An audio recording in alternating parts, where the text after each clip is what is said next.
صحابہ کرام اور اہل بیت اعظام کے دشمنوں کے ساتھ یاری دوستی کھانا پینا جائز ہے؟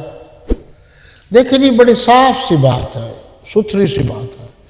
قرآن کے دشمن، اللہ کی وحدانیت کے دشمن یعنی توحید کے دشمن، حضور صلی اللہ علیہ وسلم کی ختم نبوت کے دشمن، صحابہ کرام کی عزت اور احترام کے دشمن، ناموس اور ان کے وقار کے دشمن، صحابہ کرام کے دشمن، یہ لوگ مسلمان نہیں ہیں۔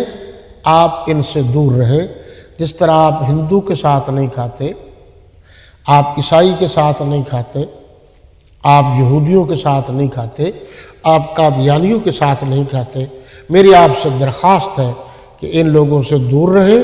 ان کے ساتھ بھی کھانا درست نہیں ہے کسی لحاظ سے، اور یہ زیادہ خطرناک ہے۔